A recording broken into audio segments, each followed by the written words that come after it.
Hello, welcome back to your dry delight. We finished Mayor's side of the story.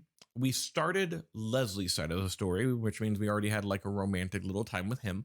But now it's the morning after having that romantic little time. Let's see what happened, don't we? I stumbled into the office bright and early, letting out a long yawn. I haven't pulled an all-nighter like that since my college days, and now I understand why. Stumbling to my chair, I glugged down my coffee and tried to slap myself awake. We've got work to do today, so hopefully Leslie isn't too late. I dropped him off around 4 a.m. at his apartment, but he managed to get more sleep than I did. Maybe I should just go bring the whole coffee pot in here. I feel like I'm gonna need it. I rise unsteadily back to my feet, wandering back to the door in a haze. Just as I reach for the handle. Good morning. Ah, do we really have to scream in our ears first thing, Richter? I'm happy to see you too, but really. Leslie pinches his ear with a grimace, frowning playfully at me. Oh, you look terrible. Sit down, I brought some donuts, that'll fix you up right quick. I let Leslie steer me back into my chair and he stuffs a donut into my mouth. It's good, but I trade all the donuts in the world for a few more hours of sleep. We sit in unusual silence for a little while, munching on our breakfast and sipping coffee. Normally, we'd be chatting about various things right now, but I can't bring myself to look at Leslie in the eye, not after last night. I've never felt so awkward in my life. Are we just gonna pretend it didn't happen, or... Richter, what's the matter? Leslie calls out to me with a mouthful of donut, gazing at me curiously as he chews. He definitely doesn't seem fazed, that's for sure. You look like a kid who just got caught peeping up a girl's skirt. Really, what's eating you? I don't like this silence. It gives me horrible heebie-jeebies. Nothing, it's nothing, boss. Listen, why don't we get started on work? We need to go over the new findings. He still seems pretty suspicious, but eventually nods, so he doesn't remember. I can't tell if he's playing dumb or if he really can't remember. Okay, that answers me. You know it's probably the latter. About Eastman. I think we need more information on everything, including him, before we go to the FBI. If we blow our cover too early, we'll risk losing out on more leads, more potential sources. We should play this smart. Agreed, there's still a lot we don't know. Leslie gazes up thoughtfully at the ceiling, twirling a pen between his sugar-dusted fingers. Is that speakeasy his base of operations? How many warehouses does he have? Are there other key players in his business? I'd say we need to send out some agents to figure out the key details, but I don't want to rush into anything. Send out agents. That reminds me, what happened to Earl, the guy that I sent to Speakeasy yesterday? I didn't see him come back to work today, and he didn't call me like he was supposed to. Boss, I need to make a call. I sent Earl out last night, but he hasn't come in yet. Oh, all right, don't let me stop you. I reach for the phone and quickly dial Earl's home number. Ring, ring, ring. No answer. I have a bad feeling about this. I bet anything that his disappearance is related to that Speakeasy, Eastman, and the Mafia. Not good, huh? Leslie seems to figure it out pretty quickly because he raises a worried eyebrow at me. I grimly nod. Damn it, I should have just gone there myself last night. If something happened to Earl, then we'll get some officers and head over there this evening. Boss?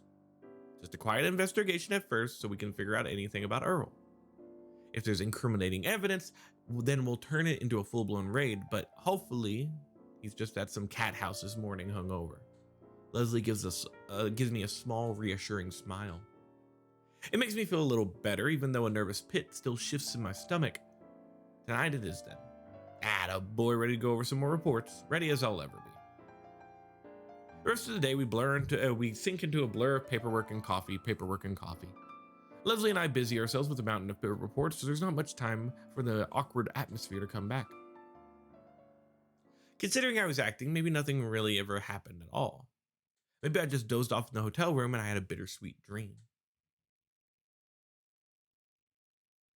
Hello?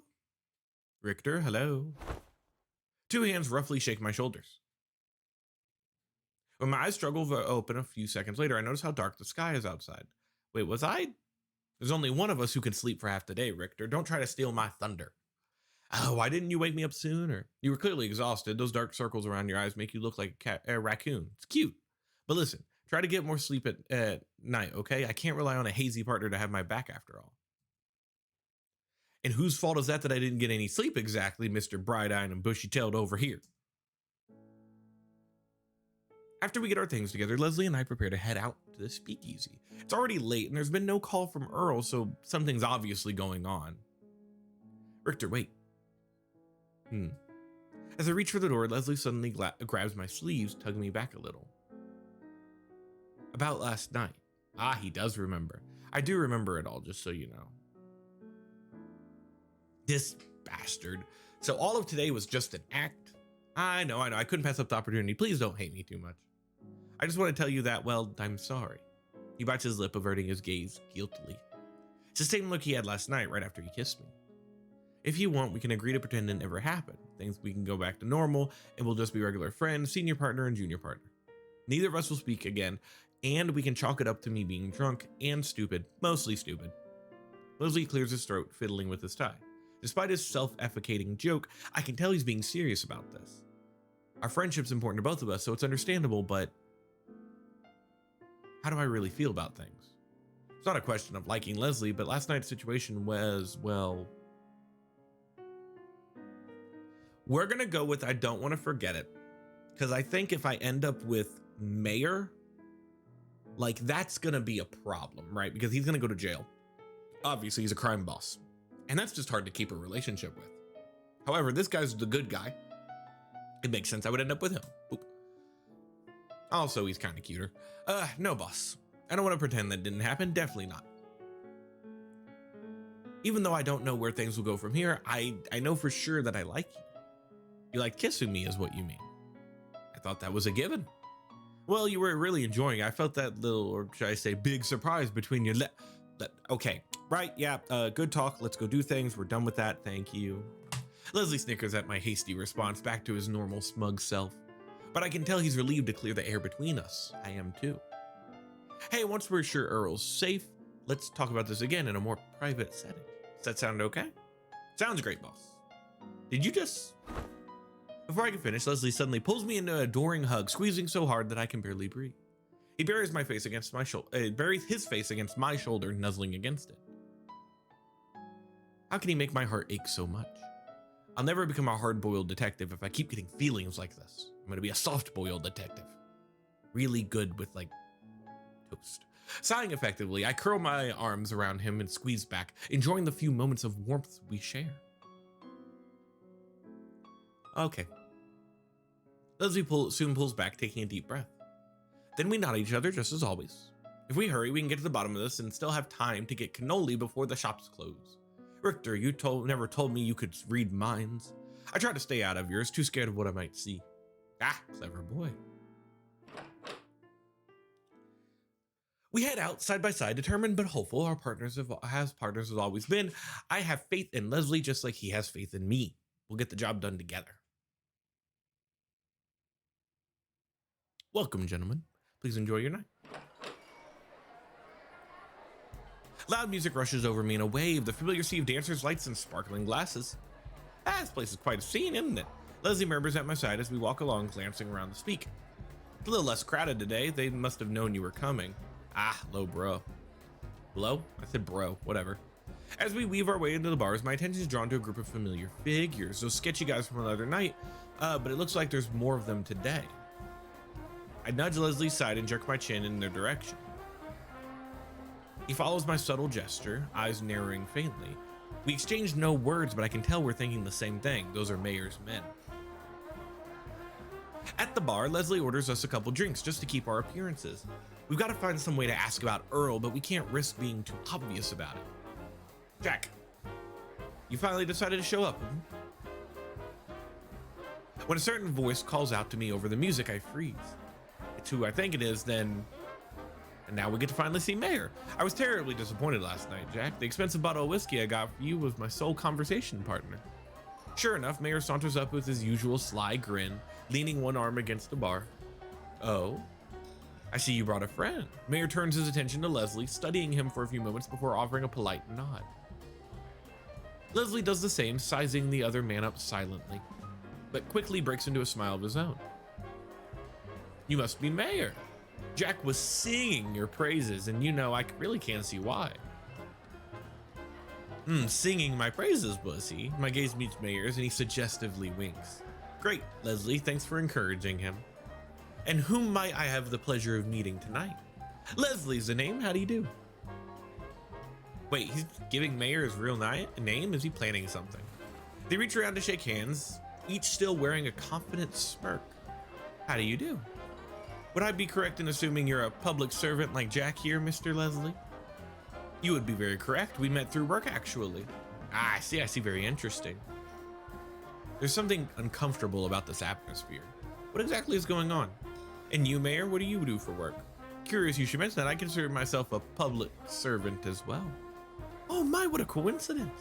I had a feeling, really, the second I saw you. I thought to myself, here's a charitable man, all right. I knew it. You may not believe this, but I had the same reaction. That noble air you have, why, it speaks volumes about you. You strike me as a dutiful sort of fellow, and I respect that. No, something is definitely very wrong. There's no way either of them is being serious. In fact, it almost sounds like... Actually, Mayor, I have a question for you. Pausing for a moment, Leslie glances up at the clock. It's only a quick look, but it seems deliberate. Ah, of course, please go on. You didn't happen to see a man around here the other night? Dark, shaggy hair, pointy nose, brown eyes, walks with a slight limp. Mayor brushes a hand through his hair, eyes slyly drifting to one side. It's very possible. That description sounds quite familiar. But you know, Mr. Leslie, information comes with a price. At that instant, it's the cops. Speakeasy door flies open, small group of officers rush in, screams echo through the parlor. After the music cuts off, but the cacophony goes silent. We've done this one before. As the officers pull their guns, the mafia types grab their own pieces, pointing them back at the officers. Leslie, what? Richter, please. Leslie sharply raises a hand at me and I fall quiet, stunned. This wasn't the plan we discussed. I thought we were supposed to wait for more information, unless Leslie did this because he thought I'd be too soft on Mayor. I suggest you cooperate with us, Eastman, and give us the agent's location. Mayor doesn't seem nearly as shocked as he should be. How can he be so calm? He had no idea this was going to happen, did he? All right, I'll cooperate with you. But please tell your men to lower their weapons. I'll do the same for mine, then we can discuss things calmly without the threat of accidental bloodshed. Agreed. Leslie hesitates. There's a very strange degree of trust going on here, but I sense that neither of them wants it to end in violence. I know Leslie hates hurting someone, even criminals, and Mayor doesn't seem the type to enjoy it either. Understood. Both of them exchange look and simultaneously nod at their men, who slowly, reluctantly lower their guns. The tension in the room eases a little bit, but it's far from calm. Let me preface by saying your man is safe. He's being held in the back room, properly fed and watered. In fact, he's already gotten to know most of them. A very likable fellow. It does sound like Earl. The guy can get along with just about anyone. Why'd you capture him then? To use him as bait, naturally. Bait? Mayor nods, giving me a slightly apologetic smile, although he looks too pleased with himself about it all. You see, after our friend Jack here showed up the other night, I was struck with an idea. I knew he was a detective before he even walked through the door. Your informant's working for me, so I decided to have a chat with him. You mean back there that was... And then this is all the stuff that we've had already. So what we're gonna do is, boom. Oh, we can't fast forward through it because it's stuff we haven't seen. But I've been looking for a way to work out an arrangement with the law. He exhales his out of breath, blah, blah, blah, blah, blah. Richter, however, I could tell he was made of something different, not so hell-bent on enforcing the Volstead Act. So I thought I'd work out a deal until he cruelly decided to leave me hanging, that is. Giving him my name was what you might call a backup plan. I knew he'd put it together soon enough and come back when he did. Capturing your agent, now that was a little more spontaneous, a little foolish too, more than likely, but it's how I operate. His lips curl in a devil-may-care smirk and he shrugs nonchalantly. You really had this all planned out from the beginning. Wasn't it a huge risk? Of course, but a calculated one, yet he's bad at math. I did that joke the last time. Mayor casually waves one hand, as if he's brushing away my disbelief. Nothing ventured, nothing gained. I like to make big gambles, and most of the time they pay off, but I've done my research with your backgrounds, your past jobs. I knew you wouldn't simply raid my venue without showing a little of your hand first.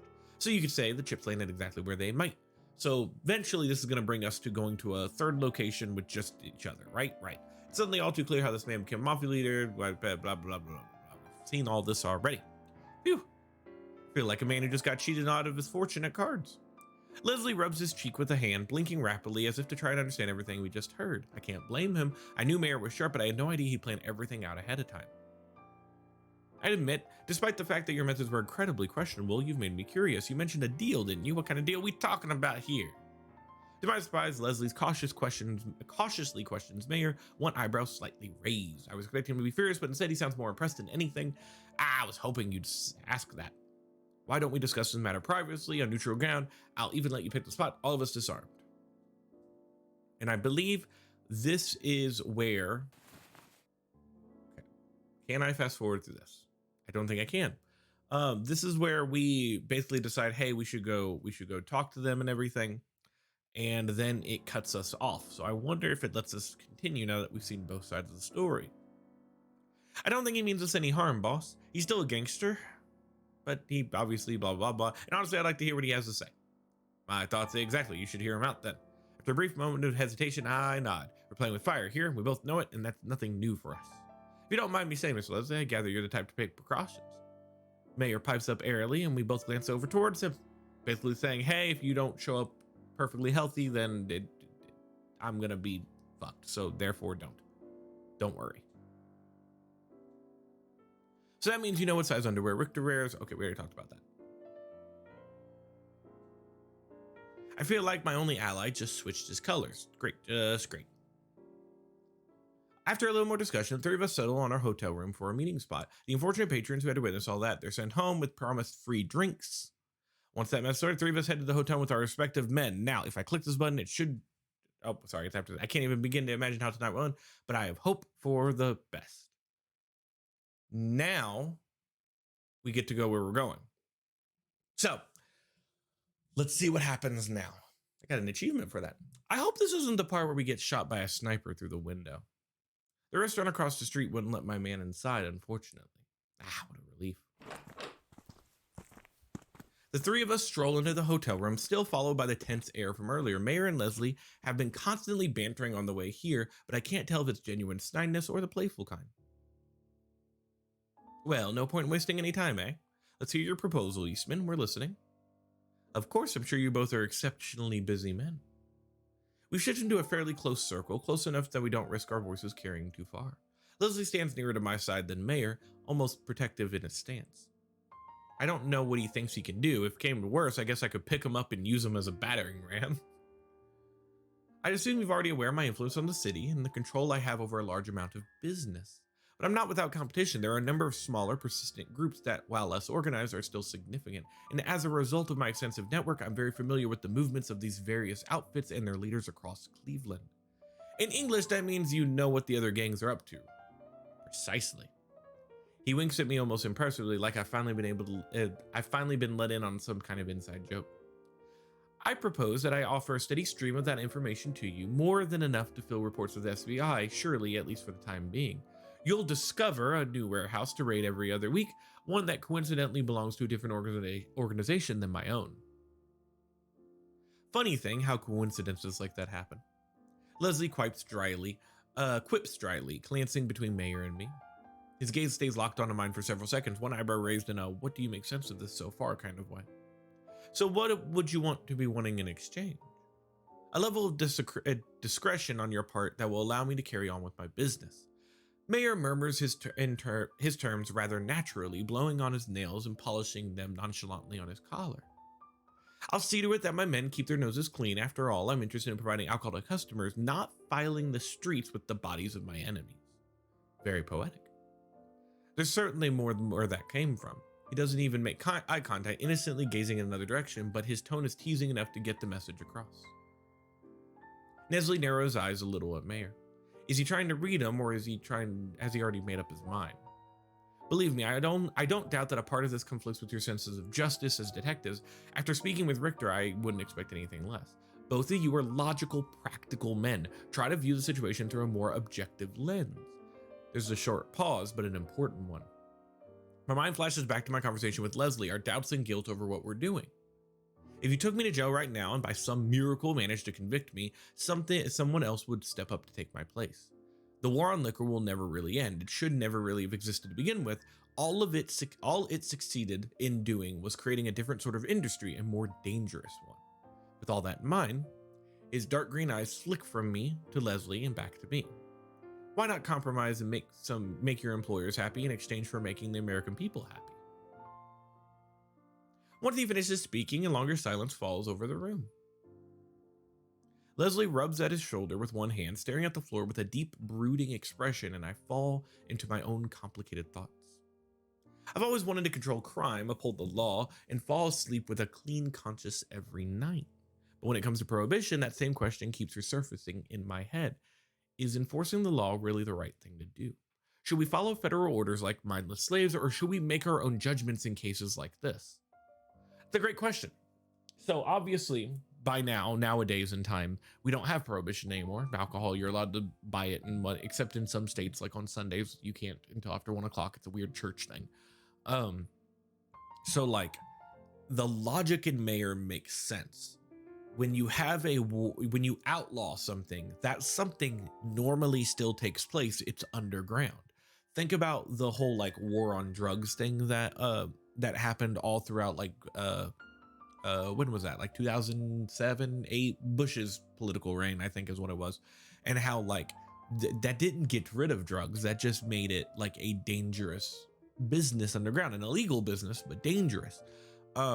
Same with like when people have marijuana outlawed, marijuana still takes place, people still sell weed and everything, it just became illegal and dangerous to do. Now if you notice, some states have started making it legal, which means it's now more since it's legal, it's easier to do, but not just easier, it's more like it's safer, because now you can have regulations on it when it's like that, and now you can like have it doesn't have to be under the table. So I can understand the point. I can understand the process. I still glance up at Mayor. He returns my gaze with a gentle, calm smile, eyes glimmering cautiously. Richter. Leslie turns to face me, his features carefully composed in an unusually natural mass. Any thoughts? Deciding to let my apparently crippling honesty speak for me, I take a deep breath. I don't think prohibition is meant to last. I take pride in my job, but I get nothing out of enforcing Volstead's middle finger to America, snatching away hooch just to suit the Fed's fancy. That doesn't sit right with me. And as for Mayor, I think he's right. With him or without him, the liquor business here will keep going, and I'd rather someone like Mayor run it than some crew out for blood as much as profit. Logically, that makes sense. Leslie chews on his lip. He's wavering on the brink of deciding something, but I can't tell which way he's leaning. Whatever decision you make, boss, I'll stand behind it. You can count on that. I know, Richter.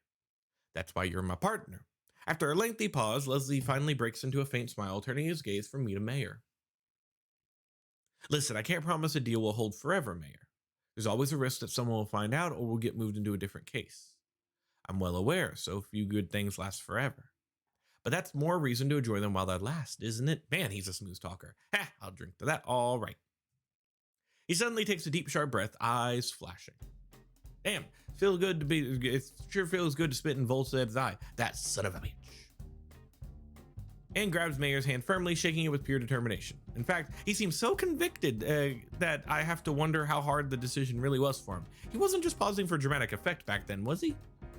You know, my sister got married last week and the reception was completely dry, not a drop of booze in sight. Have you ever had to sit through 15 wedding speeches completely sober? I've never prayed so hard for the rapture in my life. As his hand is pumped up and down by the enthusiastic Leslie, Mayor breaks into a delighted laughter, maybe the first time I've heard him be so loud. Whether it's from amusement or relief, though, I can't really tell. Well, this is a cause for celebration, gentlemen, don't you agree? Mayor steps over to the door, knocking 4 times. A few seconds later, it opens and someone discreetly hands him a bottle of several wine glasses. Is that? You had them bring it here. Wasn't it a bit presumptuous? I only make bets I'm confident in. I have a feeling we're going to get along just fine. They exchange playful glances, and then their eyes slide over to me. Why do they suddenly feel like a rabbit spotted by a pair of lions? Hey, what are you? Before I know it, the other two have taken my arms, pulling me over to the foot of the bed. Like they're operating some new unspoken pact. They sandwich me between them before I can even finish my protest. Shall we toast to the success of a new partnership? Don't mind if I do, you're 2 gentlemen after all, Mayor. Leslie holds out his glass and Mayor casually reaches over me to pour. And of course, we shouldn't forget the wonderful little detective who brought us together, now should we? Well, it's really nothing. I humbly nominate him as our ambassador, the key component to making sure our arrangement runs smoothly. That's actually not a bad idea. He sure can't tell a lie to save his life, so it's better for him than undercover work, that's for sure. What the heck? I didn't agree. Hello? Agree, Richter, please. You're merely continuing the role you already have. You heard the man, Richter. Ambassador is a great sounding title too. I'm jealous. Very funny, you fellas. You're a real riot. As I grumbled at myself, watching the deep ruby liquid flow into Leslie's glass, my mind begins to picture how many other deals like this will take place while Prohibition goes on. It's already changed our country forever, changed us as Americans forever, though I doubt we'll understand the full scale of it for many, many years. But when I think about all the detectives and officers who will one day reach the same conclusion as us, I have to wonder, just how much longer will this dry America last? This song's so good. Like this, the music's pretty good in this. I think it's perfectly fair to keep him I think it's perfectly fair to keep him 4 days a week with me. 4 days, you greedy bastard, trying to monopolize him, eh? I tune back into a good-natured argument, one that seems to be about, what if we shared him for 1 day? Surely a reasonable man like yourself would agree to that, Leslie. Sharing him for a day, eh? You think I think that can be arranged? What the hell kind of conversation are you talking about? Never mind.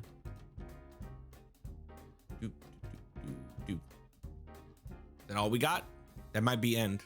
I think there's credits.